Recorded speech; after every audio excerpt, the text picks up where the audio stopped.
All right, well, it's 7 o'clock, so I want to welcome everyone to the third session of our 50th anniversary Pilgrim at Tinker Creek Read-Along. Thank you again, everyone, for coming. We absolutely love having you, and it'll be exciting to see what sort of wonderful discussion we have today. So the overview for today, last week I mentioned that Amy Dillard turns out is also a visual artist. And so I mentioned that I was going to put together some slides of her work. So I've got that coming up. I did another word cloud for some of the emergent themes of last week. Then we'll meet our guest guide, Rachel Pence, and she'll help lead us through discussions of this week's chapters, chapters 7 and 8. We've got spring and intricacy. And here I included probably my favorite quote. Does anything eat flowers? I couldn't recall ever having seen anything actually eat a flower. Are they nature's privileged pets? No. Deer eat flowers. Deer. Oh yeah, that's right. Deer, yeah. Not just deer, other Yeah. We've got the mountain laurel there. I'm really excited to see all the beautiful spring flowers that are upcoming. Can't not wait.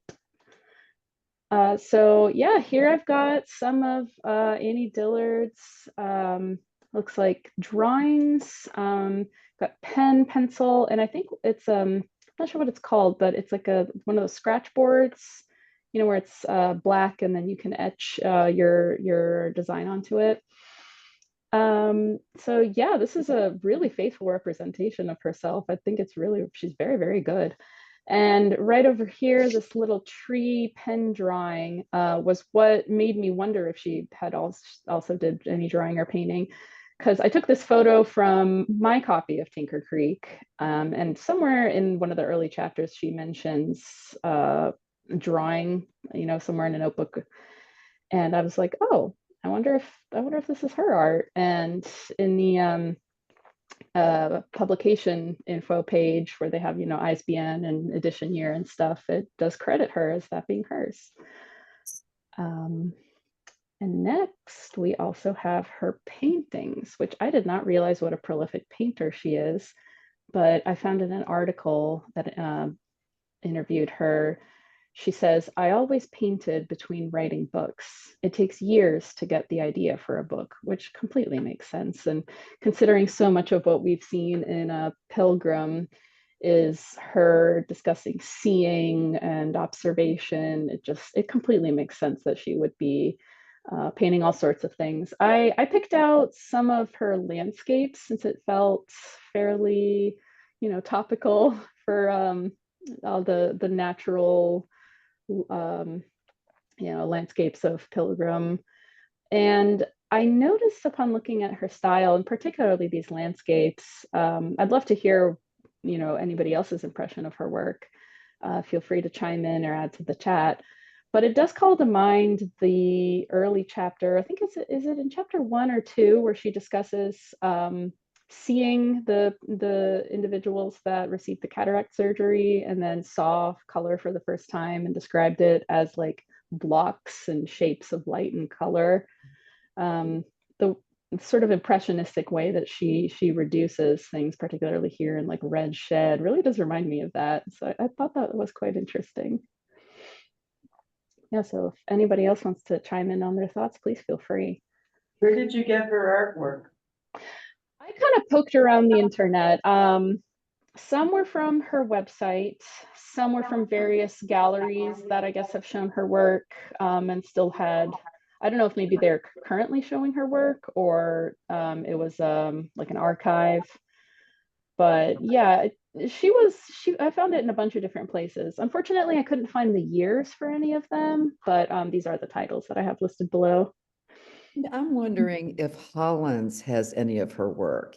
It seems yeah. a collection that they should or could or might have some of her work. And if not, it would be great if they could get their hands on some for their permanent collection, if they have that.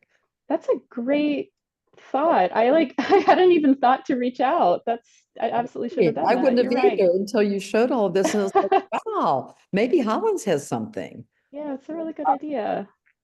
I will take that for action and email them right now. Cool. Oh, Okay, Find out. great. Thanks so much. That'd be great.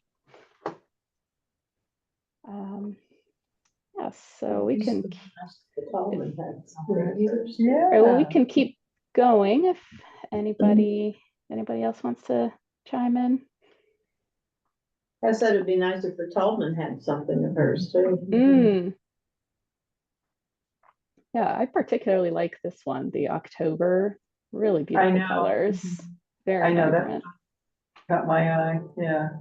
But all of this. A lot of her landscapes seem to feature water. She seems to be one of those people that likes to live near water.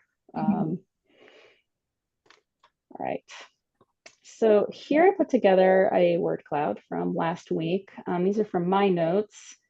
Going back through last week's session, the present was a really big theme, especially with Suzanne's wonderful guided meditation towards the end. I think we're all feeling that. Awareness, we've got physicality and embodiment. Horror versus beauty. I think we have beauty and horror as one of the first, I think it might have been on last week's word cloud. And this time it was horror versus beauty, I think, with the bugs and their various, reproductive cycles and interesting lives. Small right here, I added why, because of that wonderful little quote of her asking why at every bug she meets, something about it being an affront to God. And going back to last week, I was also really intrigued by what I tried to summarize as balance versus adaptation. We had a lot of really interesting discussion regarding the fixed nature of cycles of nature, but also how things are constantly changing, and introduction of non-native species and just various disruptions to the landscape, and just is that something we should accept or not? And people had some interesting thoughts. So I thought that was something that I personally was thinking about a lot while reading this book, is that this was written 50 years ago. The landscape at Tinker Creek is probably different, not necessarily even just from human activity, but just, time changes all things. If anybody wants to let me know if there's anything that I missed here, please feel free to jump in.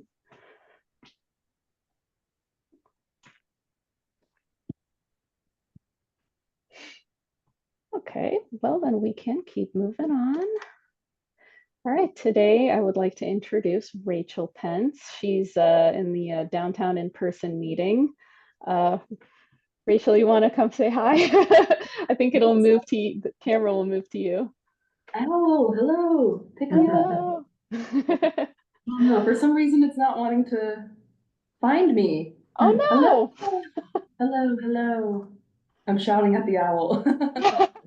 Hi. There you are. Hi. Great. Well, for the times that it decides to abandon Rachel,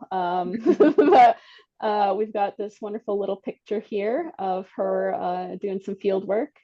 For anybody that maybe can't see the bio, I'll go ahead and read it. Rachel is a Roanoke Valley native and has lived in Virginia all her life. She works full-time for the state as a water quality monitoring specialist, and also works part-time as a manager of a local volunteer citizen science monitoring program called the Roanoke River Project.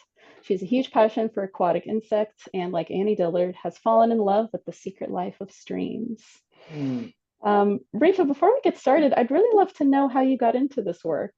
I know bugs aren't really everyone's cup of tea, and so I think it's really wonderful and fascinating that this is what your work is in. That is a great question. I guess growing up, I've always loved playing outside. I was always really interested in insects and always really drawn to water. I don't remember this happening, but my mom told me that one time when I was really young, maybe like 3 or 4, after leaving Sunday school, they took us to the duck pond in Salem, and we took off running and jumped right in the duck pond in our Sunday school dresses. And I don't remember that at all, but it makes total sense to me now. That's delightful. So I've always been drawn to water. I do have a pretty big background in fine art. I thought I was going to be an artist growing up, but I got bit by the science bug. in college. And one of our labs was for a stream ecology class, and they took us out to the James River and we collected macroinvertebrates, which we'll talk about during the next hour. And it just felt like someone had, opened the top of my head and like birds flew out. It was just the most amazing thing I'd ever seen in my life. Yeah. So That's such a really wonderful lucky mental image. I love that description. I stole it from Jane Fonda, so I can't take credit for that, but yeah. It's okay, we don't need to know. Yeah. But yeah, I just love The Secret Life of Streams, as Annie does. And I thought it was appropriate to include this quote from chapter 8.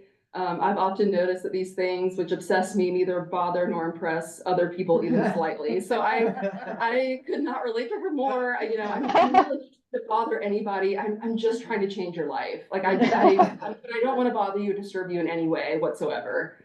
Now, is this a quote? Remind me, is it part of the paragraph where she talks about her at parties just wanting to talk everyone's ear off about the things that interest her? Yes. Gosh, that resonated. Yes. That's me She's very too. relatable in that sense. Yeah. And yeah, probably many people on this call. I imagine everyone here is passionate, probably about a handful of things at the very least. So we should all meet. We should all meet again sometime, even if not around Pilgrim, maybe at one of the in-person events that we might have at the at Tinker Creek proper. All right, well then, Rachel, if you are ready, I can hand the floor over to you. We'll keep going. Oh, sorry, I think I did this last time too. Sorry, really quick, we've just got our quick thoughts for discussion. What themes emerged within and among the chapters, and if anyone has notable passages, we'll have some discussion time at the end, and we can share. Or if a thought occurs to you, feel free to, like I said before, unmute. Join in whenever. We love, interruptions. It's a conversation. So feel free, or just add it to the chat and we can read it. All right, Rachel, please go ahead. Really quick, are these all your photos? Yes, they are. I forgot to add my name. But yes, those are all photos I've taken These are over the amazing. past, maybe 7 years or so. They're all taken in Virginia. The furthest east is probably, Charlottesville. But most of them are from Roanoke. And I just love this quote from the book. I thought, these 2 chapters are so rich. There's so much, imagery in these 2 chapters. Tons of fun critters, some not so fun critters as well that she discusses. But, I loved rereading these 2 chapters over the past week because I, was opening up my window and, letting the wind in and getting some fresh air and hearing the birds. And I think it's so awesome that we're reading this along, as her year is progressing, we're kind of following along her timeline. Maybe that was purposeful, I don't know. But I loved all of, the different descriptions of the organisms she's observing. All the passages about the newts were really, really amazing to me. You are not supposed to touch them. So I'm sorry that my hand is in this picture, but I was at a tree planting project at Crozet Elementary School, and they had just finished mowing in between these trees, and I saw this guy and I was like, oh my gosh, let me get you to the riparian buffer zone, please, like right now.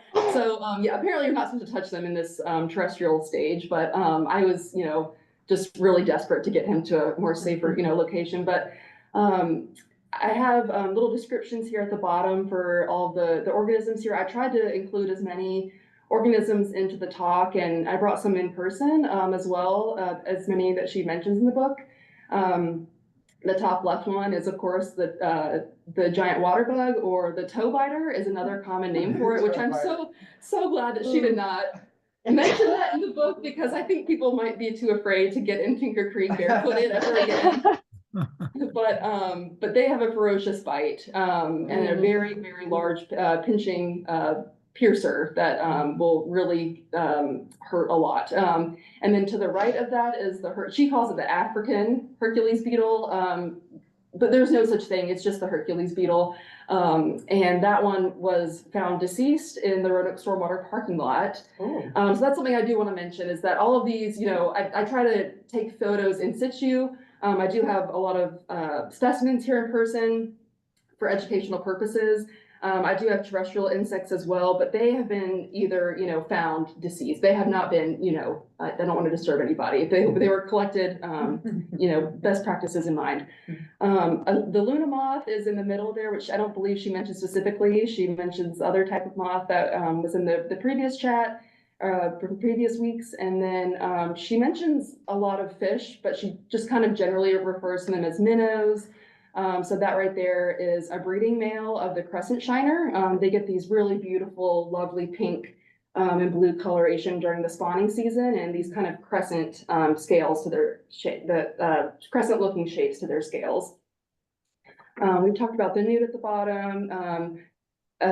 The dragonfly down there just emerged from the nymph or aquatic stage. So I actually witnessed that crawling out of the banks of the Rivanna River in Charlottesville and watched it morph over the course of about 30 minutes to an hour. If you have the opportunity to witness that, it is very life-changing and just incredible to watch this aquatic insect crawl out onto a rock. The exoskeleton breaks open, the wing pads unfurl, and then they stick straight out on the back like this, and then they slowly unfurl and go to the side. It's incredible and amazing. That sounds And then, amazing. they have a really unique life cycle, as do the other aquatic insects that are kind of mentioned on a little bit later in the talk. But I kind of wanted to pause here and ask if any other types of, imagery stood out to you throughout these two chapters in terms of it could be critters. This is a very bug heavy talk. She talks a lot about plants and trees as well. I didn't know if anything really stood out to anybody particular. Being rather plant oriented personally, I did really appreciate those passages. I appreciate you giving us a chance to bring it up here, but we can also sort of circle back to some of the other topics at the end and during our kind of discussion section, if you would like, or if someone feels like sharing now, that's perfectly fine. I didn't include any here just because I didn't want to interrupt the flow of your particular sort of topic of expertise with the presentation, but we'll definitely get to it. Well, I just love this quote. If you want to find a species wholly new to science, then your best bet is to come to the Southern Appalachians and start flipping over rocks like crazy. The Central and Southern Appalachians in particular are recognized globally as a hotspot for biological diversity. So very, very special region that we are blessed to live in for sure. If you want to go, Wonderful. I don't know if anyone has reactions to that, but we could go to the next slide if you're ready. Sure. Oh, this quote I love because it's just packed. She mentioned so many different organisms, and it just kind of free flowing thought. The pond is popping with life. Midges are swarming over the center, and the edges are clotted with jellied egg masses of snails. Insect larvae and nymphs carry on their eating business everywhere in the pond. Stillwater caddisflies, alderfly larvae, and damselfly and dragonfly nymphs stalk on the bottom debris. Mayfly nymphs hide in the weeds, mosquito larvae wriggle near the surface, and red-tailed maggots stick their breathing tubes up from between decayed leaves along the shore. This is one of those passages that really reminds me of her talking about having the expert knowledge and seeking as many particular nuggets of scientific information to help bolster her ability to see. Because reading about this, I don't think I would notice many, if any of those, because I wouldn't know what to look for. Like a breathing tube of a maggot, I didn't know they had those. I wouldn't know what it looks like. Would you like to see right now? Oh.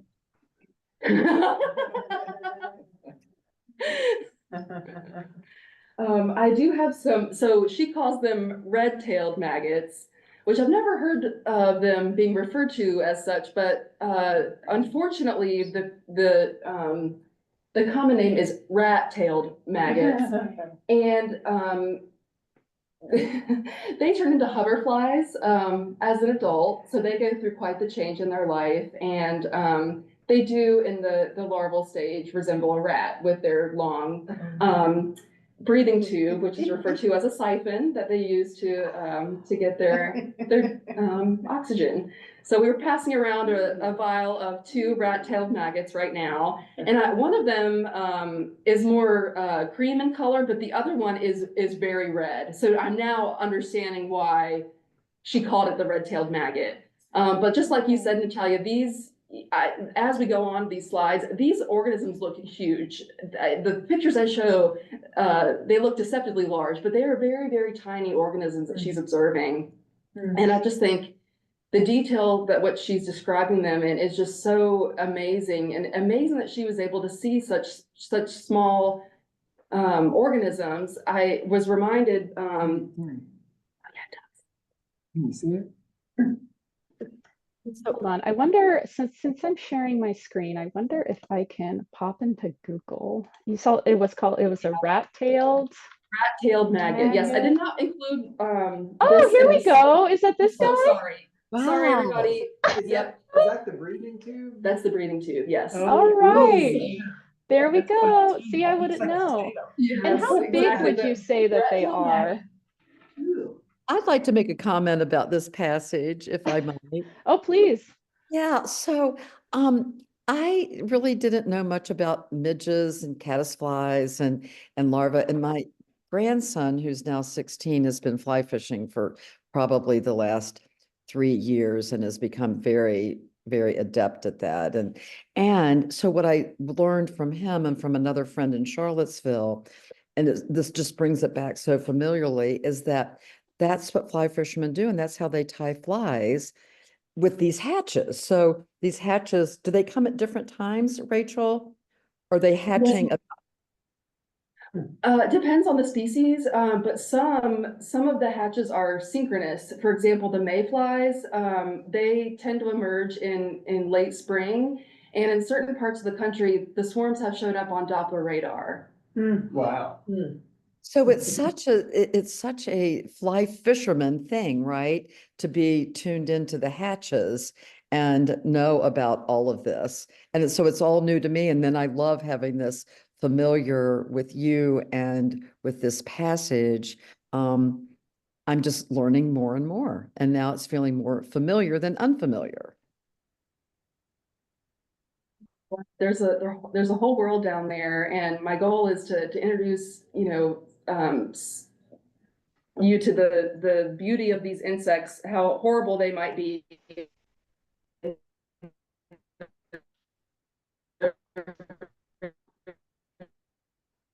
Oh, sorry, it's cutting up a little bit. But yeah, this has internet connection unstable.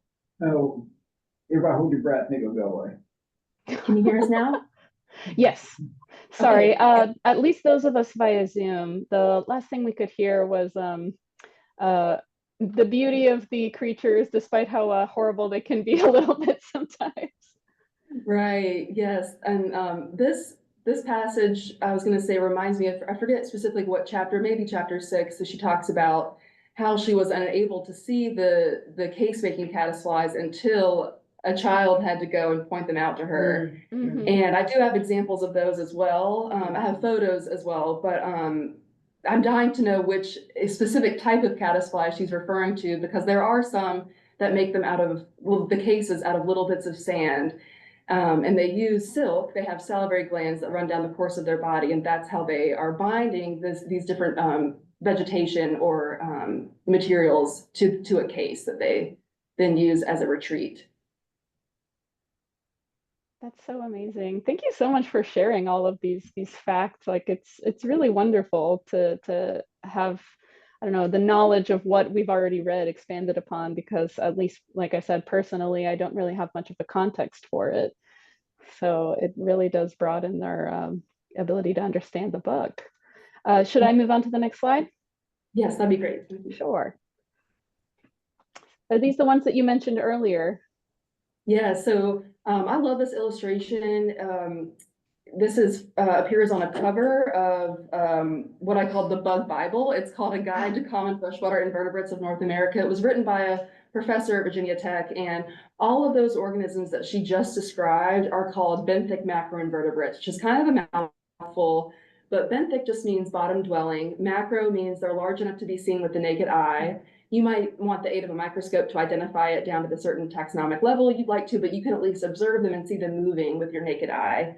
And then invertebrates, of course, means no backbone. And these organisms are amazing. They've been studied for over 100 years, both in laboratory and field settings in different, a variety of settings. And they've become known to be what are referred to as biological indicators that are reflective of stream health. So when we go out and perform benthic sampling, depending on what we find or don't find, it can tell us a lot about the water quality.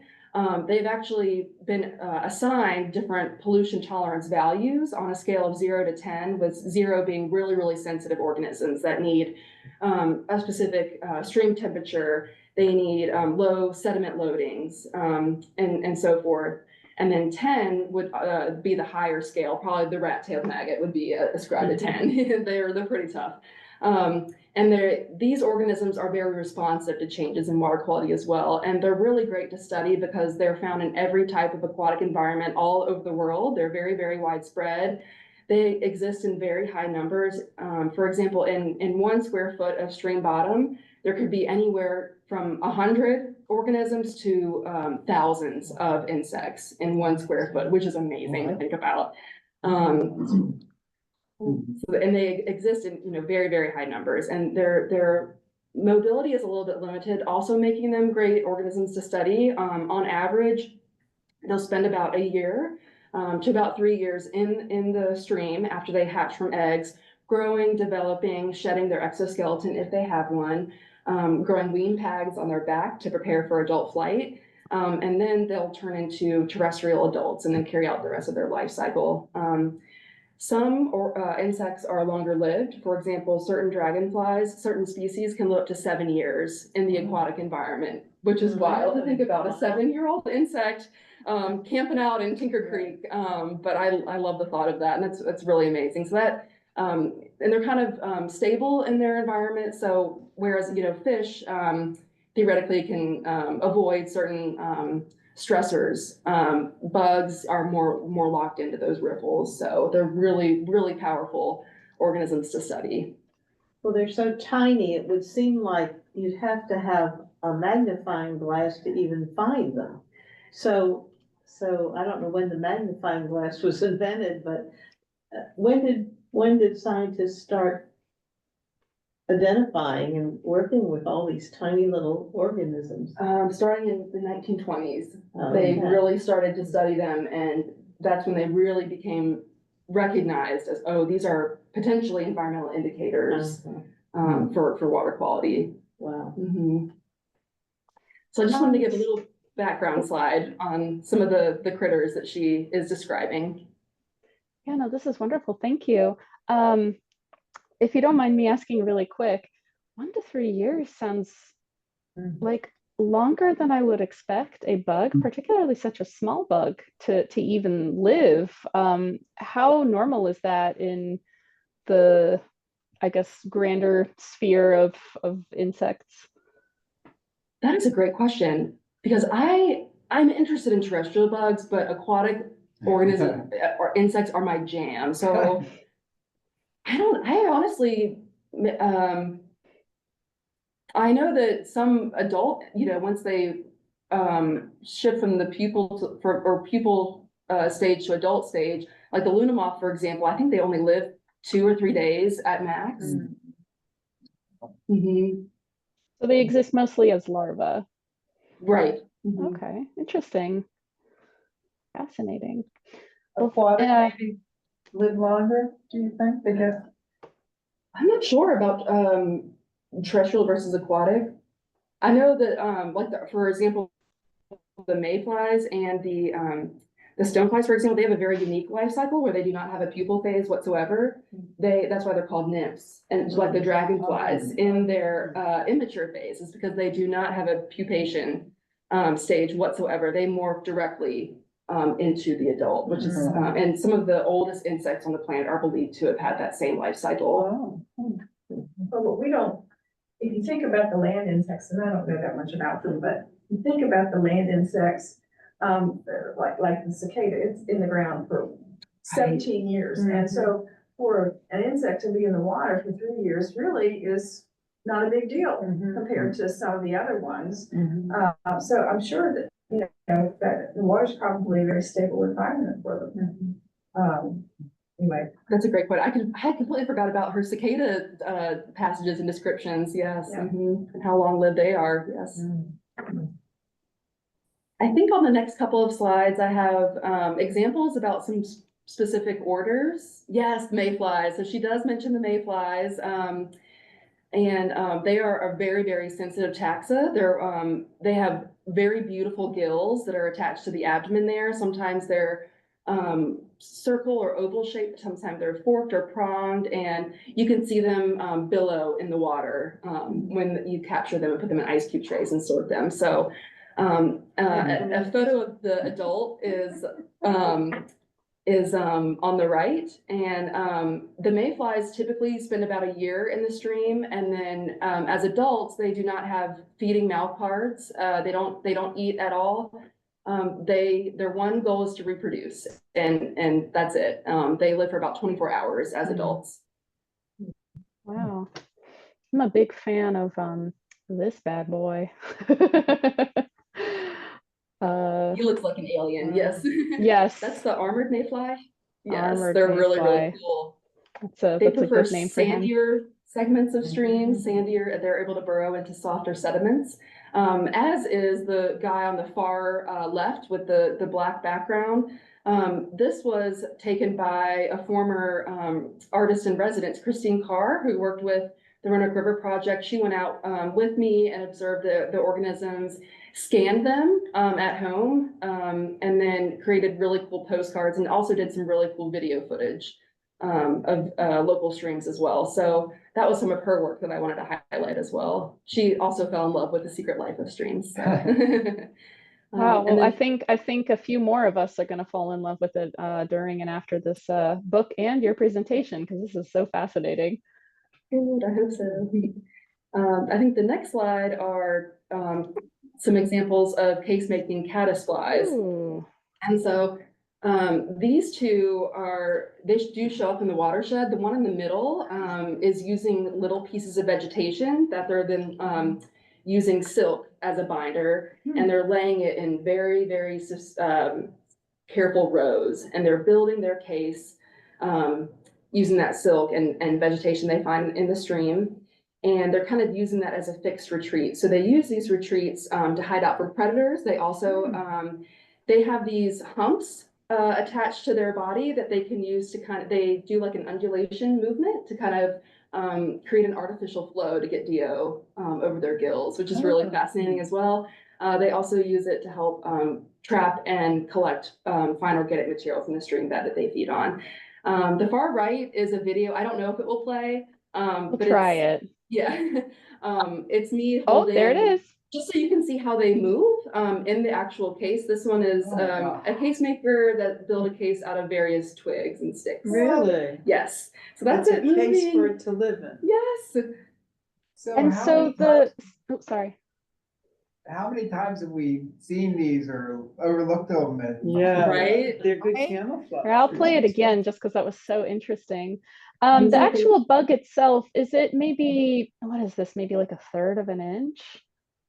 Or is it bigger than that? Oh, his whole body. So it'll, about 2/3, about a 1/3 to 2/3 of an inch. So not the whole length of the case. Okay, yeah. Wow. So even sticks. That's incredible. Yeah. So the possibilities are endless. Some families will only use grains of sand. Some will only use bits of twigs or leaves, which is really incredible. So I just wanted to show some examples of those. Yeah. And what time of, oh, sorry. Oh, really quick. I'm so sorry. I keep interrupting. I don't mean to. I just wanted to ask, what time of year can these little guys be observed making They can their be found cases? right now. Right now, yes. Right now until the end of May is a great time to go out and look for these guys. I actually went out yesterday when I was out in the field. I was up at Tinker Creek when it's like maybe this wide. And I was picking around and sampling, and I found some case making caddisflies up there on Tinker yesterday. So I was very excited. They're out and we can go find them on Tinker. Now, these are cases? Yes, those are cases, and the insects are actually in their cases in That's there. So amazing. those were collected from Tinker Creek yesterday afternoon, way up in the watershed, up in the county. So are some of them aggressive and killing and eating others or stinging human beings? Great question. So these these caddisflies and the mayflies are not predators. The mayflies have scraping mouth parts they're using to scrape algae and periphyton, and that's how they're feeding. The caddisflies, it kind of tried to take a little nibble out of my hand, but it didn't hurt or anything, but they are actually filterers and collector gatherers. So our predators are our dragonflies and damselflies and some of our stoneflies as well that we'll definitely talk about. So Rachel, if we're out walking along a creek bed or in the woods, like I would probably just walk past all of that and not notice.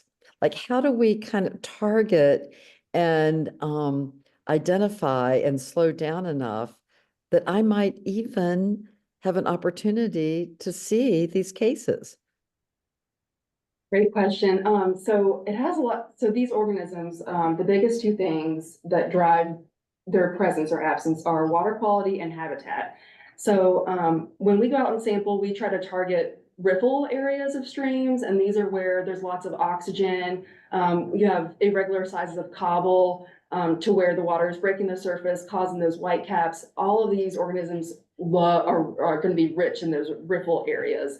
It's where food particles collect. Those little interstitial spaces allow for different refugia and different hiding spaces.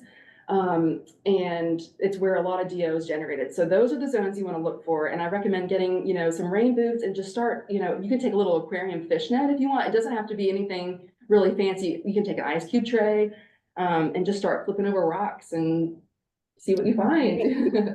You need to wade it. You want to wade into the stream, like have some waders and kind of really get into the stream. That would be preferable. I will say yesterday in Tinker, I just had a pair of like knee-high boots on. It was pretty shallow stream.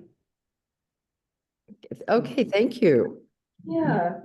And Rachel, I have a question. You mentioned going to Tinker Creek and finding some of these wonderful little beings. Is there a particular place that you access the creek? Yes. So as part of my role with DEQ, we go out and sample mostly at bridge crossings and where we have the right of way to access the creek. But as part of my part-time job with citizen monitoring, we have fixed locations that we go out to every spring and every fall and monitor those same riffles every year, twice a year. And those are mostly in publicly accessible areas, parks along the greenway, places where we can really get in and, have parking and have it be safe. Gotcha. Thank you. Yeah. Sorry to jump in with another question. The Citizen Science Project, they also do, is it annually or is that the spring and fall collection that you mentioned? Okay. And if people are interested in joining that, where might they find that information? Oh, yeah. I am a fool and did not put my email address up there, but you can it's email fine. me at citizenscience@cleanvalley.org. It's a partnership program between Clean Valley Council and Roanoke City Stormwater. And the information, you can find that on Clean Valley Council's website. So you said, sorry, that was Citizen Science at? Citizenscience@cleanvalley.org is my email address. And then I'm going to put that in the chat for anyone that wants it. Hopefully I did that correctly. Yeah, it looks right. Thank you. Excellent. Well, thanks so much, because I think I've seen literature about it and I always wanted to join. Yeah, it's a lot of fun. And we do a lot of fun things together. We've actually marched in the Daisy Art Parade the past 2 years as the world's largest Hellgrammite. And we'd like to add more and more organisms each year. We would love to add case-making caddisflies this year. I think that'd be I was special. gonna say that sounds like a great candidate for just like whatever you have in your basement, glue it together. Yeah. Like, Do these animals, I mean, I imagine they hibernate in the winter because the creeks freeze? That is a great question. So a lot of them go through a dormancy period called diapause. And basically they go into this inactive stage way beneath the creek bed, and they reemerge when conditions become more favorable. It's a lot of signaling like temperature, things like that. My grandfather had a bathtub sunk in the yard and he had goldfish in there, and as long as he kept the water deep enough, they would be at the bottom of the tub all winter, and then they were fine. But, yeah. That's amazing. interesting. Yeah. Well, I know, Rachel, you have a lot more. I'm Whoops, we sorry. got our I'm cool so little. excited. I'm long-winded. No, We can- no, please don't apologize. I just want to make sure that we have time to get to everything. So if you don't mind, we'll go to the next slide. For sure. Oh, this wow. bad boy. Would anybody like to read this horrific Ooh. quote? Whoa. Mouth is Okay. full, I'm sorry, I can't, but, oh yeah, this is fascinating, this. Yeah, that long skinny thing. that she Yeah, saw. she got so creeped out by it too. Oh, I didn't you? I saw an amazing creature. At first, all I saw was a slender motion. Then I saw it was a worm-like creature swimming in the water with a strong whip-like thrust, and it was 2 feet long. It was also slender as a thread. It looked like an inked line someone was nervously drawing over and over. Later, I learned that it was a horsehair worm. If the one I saw had been so much as an inch longer or a shade thinner, I doubt I would have ever come back. Ooh. So funny. Where did you get that photo? I found it on Adobe stock, and Okay, I where want did to you believe it's saw it? real. It has to be real. Yeah. It has to be real. I was really looking for one that was in situ, like the way that she described it. And a lot of the images online are ones that are pulled out of the water. But wow, I don't know if anyone has seen one in real life. They are horrifying. Sometimes it doesn't really, they don't really fit. Like I said, these organisms, these benthic macroinvertebrates have been studied for a really long time. And as I mentioned, a lot of these organisms have been assigned a specific pollution tolerance value. They, being parasitic, have no sort of relevance to water quality. They are not an indicator of poor conditions or good conditions.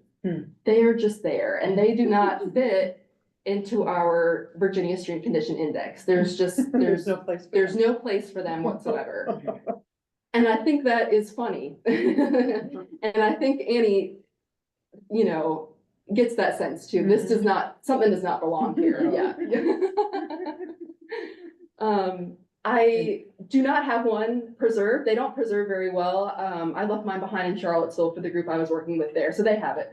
Oh, so you had one. I did have one. I don't have one anymore, but I've been looking furiously for the past 2 days. And it's like, oh, there's still daylight left. I can find one for book club, but no. Sometimes we'll find them, and we'll find them as part of like an education outreach event at a school. And I'm like, so we find them when we don't want to find them, like the worst times. But yeah, but like I said, they are not indicative of a water quality impairment per se. I mean, so they're thinner than, say, spaghetti. Yes. And it would Yes. seem like With they would be thrust. fragile and fall and break, or. They are kind of fragile. You do have to use some force to, I don't want to get graphic. Oh, Okay, Rachel, I pulled up the rat-tailed maggot earlier. I That's think true. we've seen enough already. We've crossed that Okay. threshold. They can actually get up to 2 meters long.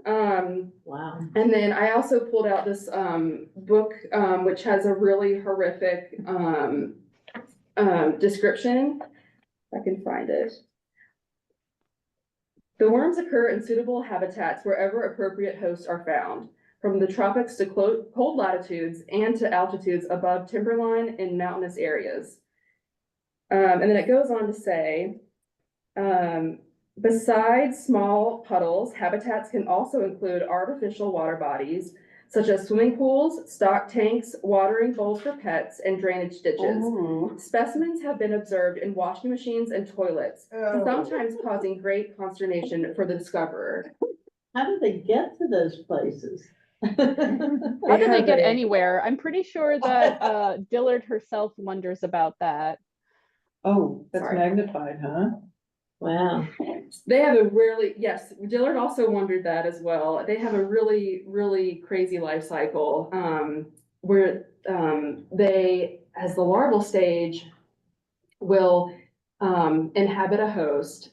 Either crickets are really common, grasshoppers, and then as the worm turns into an adult, it basically drives the insect mad, Okay. and it drives the insect to water, to which then the worm is excreted, starting the life cycle over again. Wow. Well, at least they're trying to leave. Like, Yeah. I promise that's the most horrific thing I will mention. All right. Well, maybe our next subject. Oh, here we go. And now this looks magnified. Yes. Yes, absolutely. And microbiology is not, I'm not, a microbiologist in any sense, but I loved her passages about her spending the time to take these pond and water samples to a microscope and observe them, and basically ask the question, if this tiny rotifer has will, do I? And to which am I heading, to the light or the dark? I don't know if anybody was really struck by this passage, especially with the chloroplast. I mean, the imagery was so rich and striking. I didn't know if anybody was really struck by her looking even smaller from the macros to the micro. No, I definitely was. I really liked this passage too, the milling around, very existential. Is it in, I think it might be chapter 8 where she, or it might have been 7, where she describes the dream that she has, where rather than her looking at something very small, it like zooms out and she's looking at all of time in a continuum, and she can't even see, she can barely perceive entire lives because they're so small in the grand scheme of existence. But she still describes the fullness and richness. Was that in these chapters? Yes, That that was was chapter 8. Sorry. Chapter No. 8. Please go ahead. I was just gonna say that was intricacy. In my book, it's on page 140, but I think I'm slightly off from the pages we're working with. I think all the editions may be slightly different. Yeah. Yeah, she does kind of zoom in and out rather far in either direction on occasion, circling back as she often does through different topics, and then bringing us back to the one she introduced us to in a chapter, for example.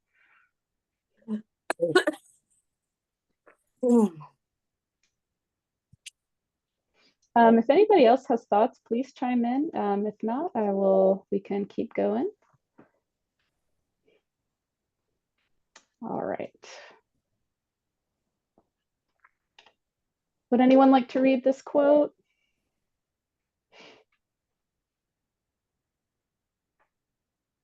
Well, if not, oh, sorry. Oh, did we lose downtown? Yeah. Oh, no, there you are. Oh, do you want me to read? Sure.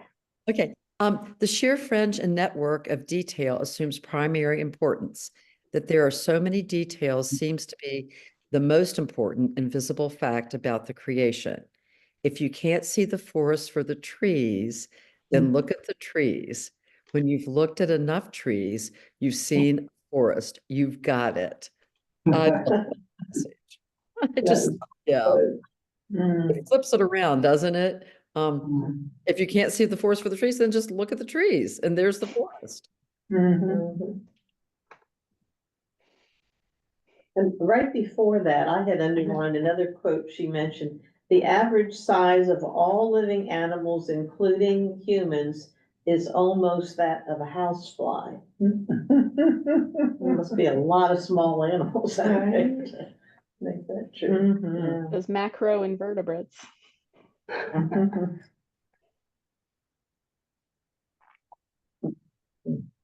Yeah, I love this the phrase, the sheer fringe and network of detail.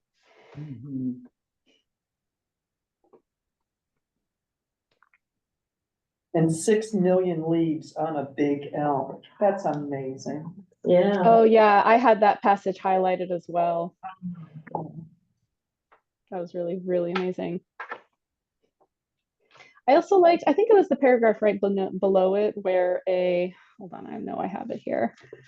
Kind of veering over towards the plant side of things for a moment.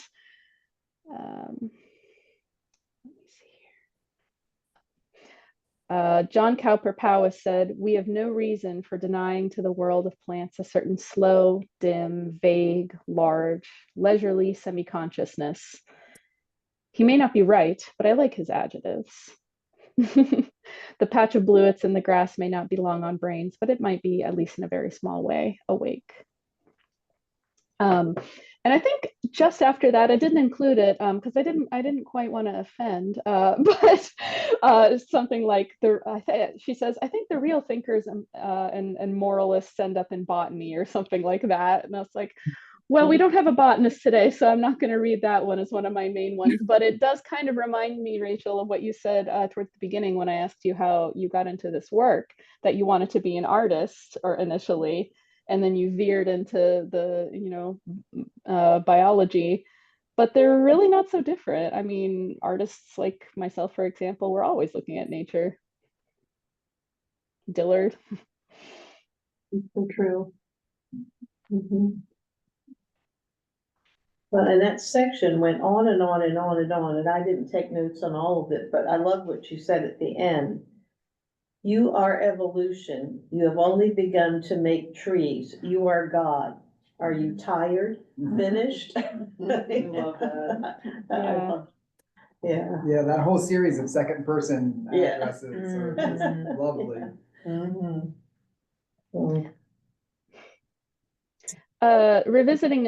Speaking of that, revisiting a topic from last week that was discussed at length that I think I also mentioned earlier, the fixed versus the impermanent and just how things are constantly changing.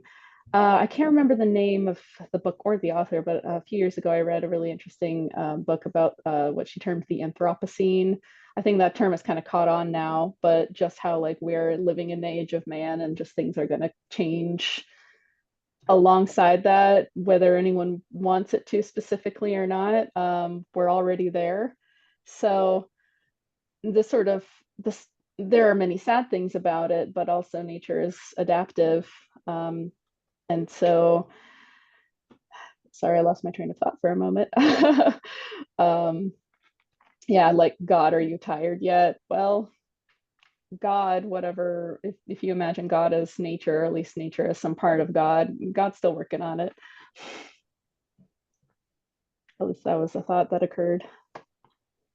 Well, and that kind of speaks to the understanding, if you understand, of impermanence. Like nothing ever stays the same. We're always changing and how we adapt to that change and how difficult that is sometimes. But nothing stays the same. Impermanence is kind of like you can count on things constantly being in flux.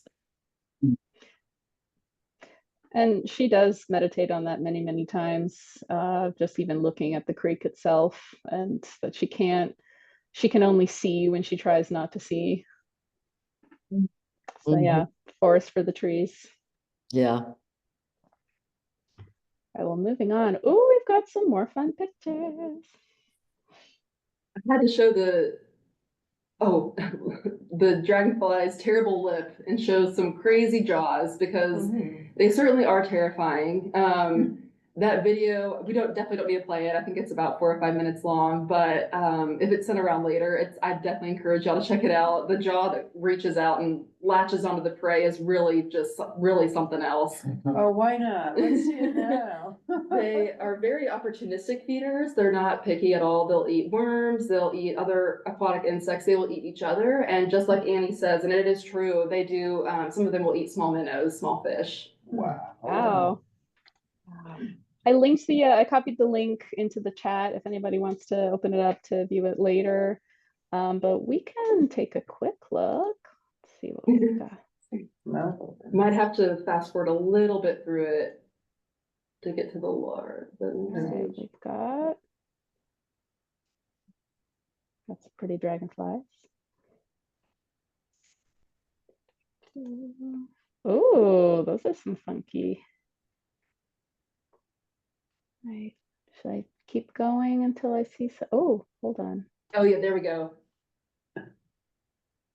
And this guy's about to eat some mosquito larvae. That's what that is. The one on the right? Oh. Yes.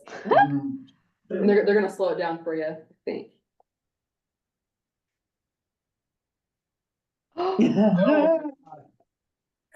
Well, that's handy, but it didn't work. Oh, alien. Oh, There's a perfect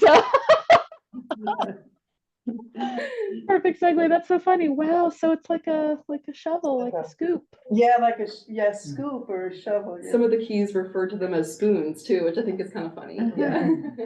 But I just love this quote. What is going on here? The point of the dragonfly's terrible lip, the giant water bug, bird song, or the beautiful dazzle and flash of sunlighted minnows is not that it all fits together like clockwork, for it doesn't, particularly not even inside the goldfish bowl, but that it all flows so freely wild like the creek, that it all surges in such a free fringed tangle. That's interesting, yeah. Most of those are not gonna win any beauty pageants, are they? They're kind of. Well, it's in the eye of the Depends on the beholder. judge. If it's a dragonfly mama. Yeah, that one might. I do have an example in person of the one on the very far right, if you'd like to see just how, it does not fit in my vials. It's so big, I had to bust out a larger jar, but the jaw is a little bit away from the body, so you can see the jaw as well. And Oh, is that this part here? With my mouse? those are actually the antennas. So the jaw, you can't see the jaw on that guy, it's underneath. Okay. But yeah, you can see the wing pads developing on the back there, and that's the common name is the dragon, which I just here. love. Where I Yes, have those my are the wing mouse, pads. that's okay, neat.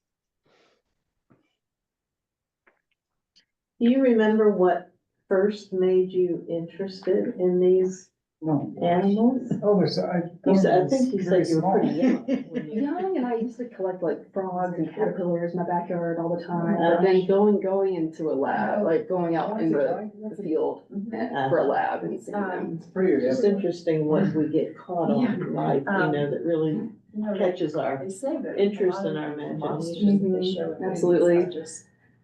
Giant. Yeah, I don't know if anybody has. makes sense. We might try to show the dragonfly up on the owl. When it's already there. Oh, on the owl. Let's see if it'll. I can't. Oh, let's see. That's my head. That's my head. Is it catching me? No. It's got the jaw. Oh, I can see it. Oh, there we go. Maybe move it a little to your left. Oh, that is a pretty big guy. Well, thanks for bringing that closer, Doug. A shovel mouth. Is he coming right at you? And I love that Annie talks about the propulsion. They do shoot water out of their butts, which is really fun. The guy in the picture did shoot water out of his butt onto my hand. It's just like, oh my God, what happened? But yeah, I love this passage, and I think it's a great kind of conclusion. Yeah, once again, the free fringed tangle. That's wonderful. Okay. Well, trying to go to the next slide. Oh, there we go. Right, and chloroplast, you know, when she's first describing it, it's like, okay, what is the point of this? And then it just she keeps revisiting that type of imagery. Hmm. And I just loved how she described looking at the chloroplasts, and she described them as green cells stacked like checkers or winding in narrow ribbons like spiral staircases of long columns of emptiness. Mhm. And it just made me kind of think of her doing, like, discovering these things alone, and I don't know, I just, you know, and not having anybody to share them with. And and Doug sent along this quote too, about the Alps. I thought that was Oh, yeah. a really amazing fact, Yeah. about when educated European tourists visit the Alps, they deliberately blindfolded their eyes to shield themselves from the evidence of the Earth's horrid irregularity. Well, they should have gotten a microscope to look at some nice regular chloroplasts. No, I'm really glad you included this picture, because that was another of the sort of passage that I didn't really have a visual for. And like, you know, sometimes I would put it down and do a quick Google, but if I did that every time, I would never get through the book, because she mentioned so many wonderful and interesting things. So yeah, the swirling here, that's very, very interesting. Well, and that chloroplast is really so different from most that you see in other, you know, most of them are round and float around, but in the spiral jar, it's just so cool that the spirals. Yeah, I'm glad that you pointed that out, because initially when I looked at this picture, when Rachel and I were working on the slides, I was sort of confused, because I also remember them being described as rounded elsewhere, but yeah, I guess this is a particular kind. Does anybody want to jump in with any particular passages or thoughts?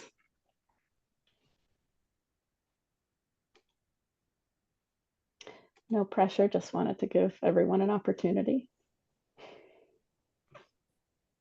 I don't know, I liked where she described the globe. Our globes that we teach from in school are round and Yes. flat. And then if they were really showed all the mountains, I don't know how you'd ever make a globe like that, but mountains are everywhere, and valleys and creeks, and, yeah.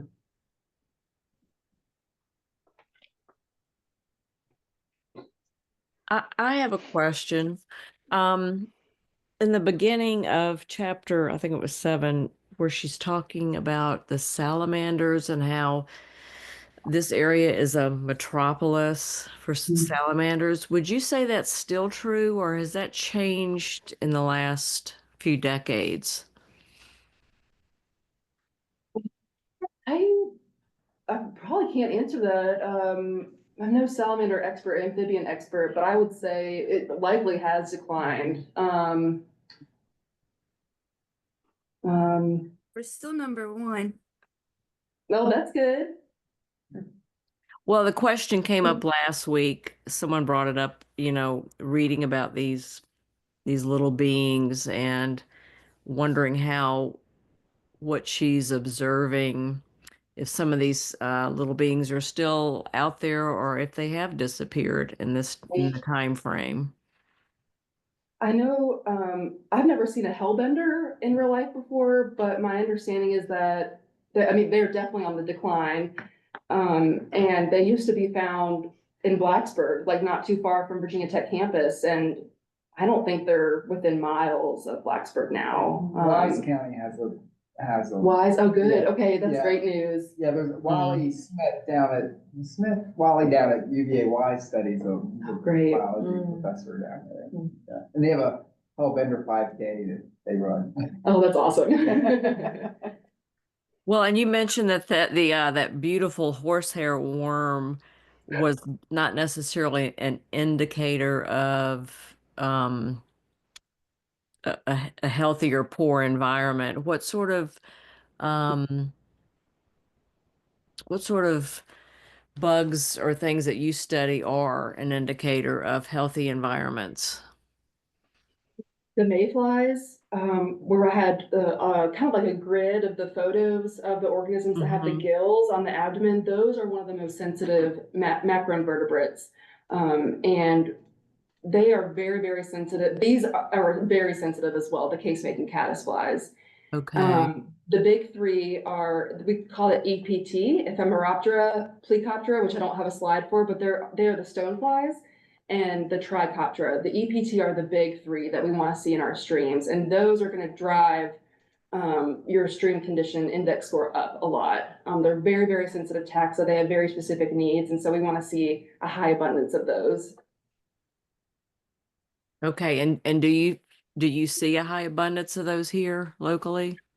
I do, at certain sites on Tinker, still score pretty well. We do have various sites on the main stem Roanoke River that score well. We do have a number of impairments. Some of our streams, are impaired for sediment, bacteria, or PCBs. But generally, water quality has gotten a lot better in our area since the 70s. I remember telling my mom I was going to go tubing down the Roanoke River, and she was like, "You're going to do what in high school?" And I was in high school because you did not do that when she was growing up here. And so, things have gotten a lot better here, and we do see a great diversity of life in some of our streams here and main stem Roanoke River sites. Is there a big difference in the streams that have agriculture nearby versus the woodland that she's talking about? Oh, yes, for sure. So we, in our ag influenced streams, we tend to see more nutrients for sure, which it stresses out a lot of our more sensitive organisms, higher stream temperatures and sediment loading as well. So all of those would be negative impacts on, especially our EPT. So. I'm trying to picture when you would go to a stream, how you find these animals. Do you have a sieve that you? Yeah, put it's along kind of the like a bottom sieve. and- It's like a net. It's a big, net, like a kick okay. net, or there's lots of different types of nets and devices you can use. Oh, But, okay. Could you Yeah. use a fine sieve, like from a kitchen? yes, you could even use a window screen. I've seen that done before. Oh, yeah. Yeah. Yeah, that's the kind of mesh I was thinking of. I have something like that for flour.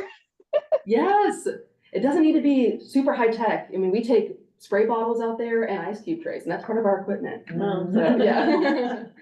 We might have an opportunity to get out there and try some of this. That would be Yeah. really, really cool. We're going for walks, aren't we? Yeah. Well, temperatures are warming, so I know I said it last week. It's on its way. All right, and anybody else have thoughts? Again, please feel free to jump forward and back. There's so much to cover in every single chapter. I just want to say, this is foreign country to me.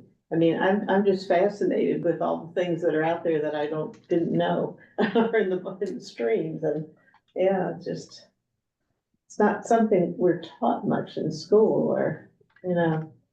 I didn't know these even existed until I was an undergrad. Yeah, And yeah. oh wow, what a so much time missed out on. Yeah, But yeah. You gotta have, I think that there are certain people that are just so attracted to it. My son has always been so attracted to the outdoor world, and he's the one that finds these things in the, people walk by all the time. It's just like, I think certain people just have that inclination, to keep exploring. Yeah. She really showed her stuff, I thought, in these 2 chapters of her scientist self. That's the impression I got. She became much more scientific in her background and such. It's interesting. Yeah. We, in our, Raleigh Court Book Club, the speaker who was here last week came in, because the book club read this book. Oh. There, Monday. And I said that, she just seems like a scientist and a philosopher and a theologian. I mean, that's a strange combination. I mean, unusual combination, but she goes back, which I think makes her reading so interesting. She weaves herself back and forth with all these ideas and nature, and Yeah. Yeah, Amazing. too. 27, I think. That's when she started, I think. Yeah. Mm. Next slide. Did you lose the talent? Pardon? Oh, there she is.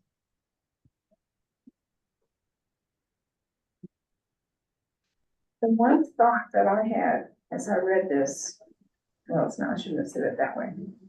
But the part when she says, who's thinking the thought? Mhm. Because she's talking about evolution and all of the tiny things that we never see that are part of the structure of things. All we see are the big things. But when she talks about the feather and you go down the radius of the feather and then you have the little side pieces and then they have little side pieces and then, you know, you just, things keep getting smaller. And so who's thinking the thought and the fact that 90% of the organisms that were ever on the earth are gone. So were they destroyed? Were they not successful? Did that thought die? You know, it's like somebody balling up a piece of paper. That's not a good thought. You put it in the trash can. Is that what happened to that? But I just thought that was a really cool phrase. We've got somebody also chiming in over the chat. Apologies that I can't see a name. Maybe you can type it in for us. But they write, I find the idea that we have an inherent sense of beauty as newborns as it relates to complexity. Yeah, that was really interesting. Right, this is Brandon. Awesome, thanks. Yeah, it is really interesting.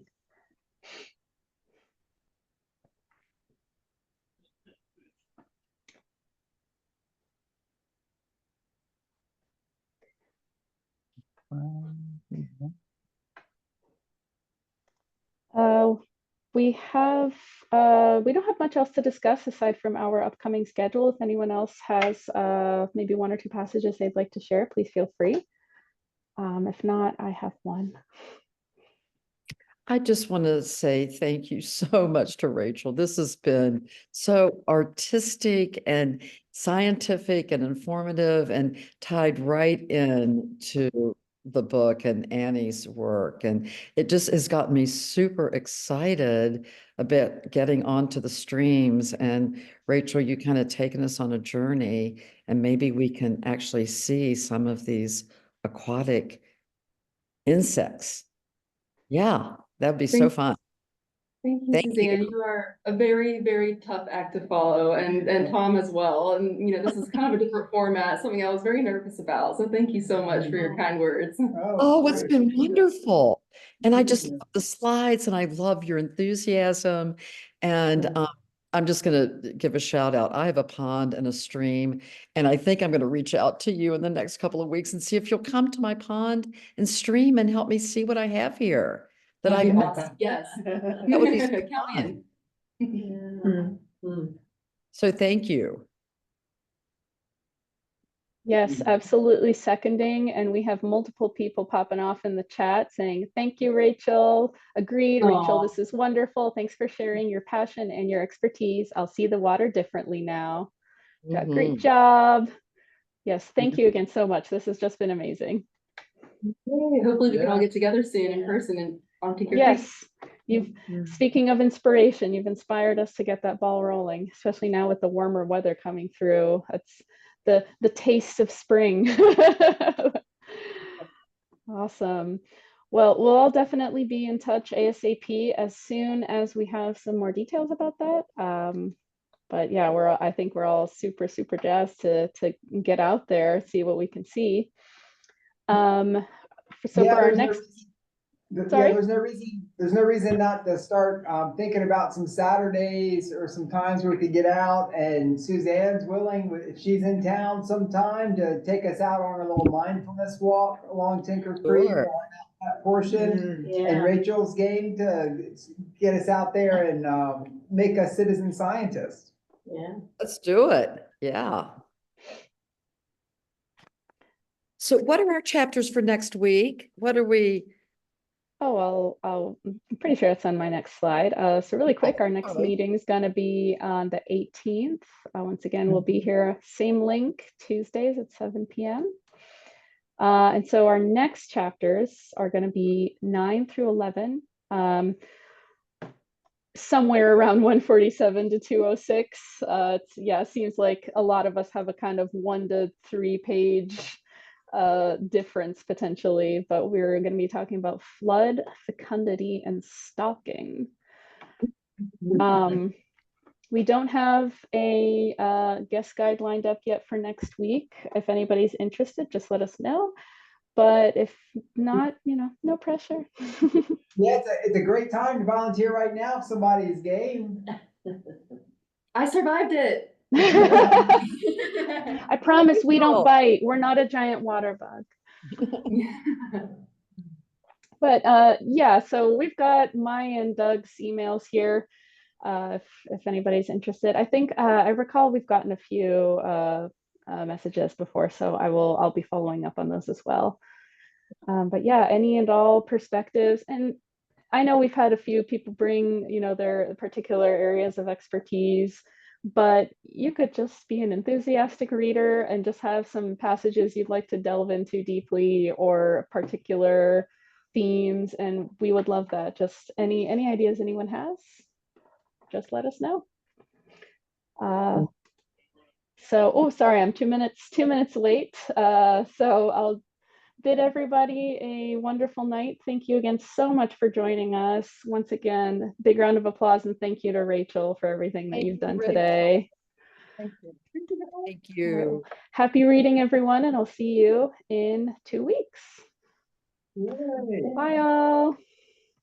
So much Bye-bye. fun. I wanna see. Oh my gosh, yes. This is my colleague's collection, and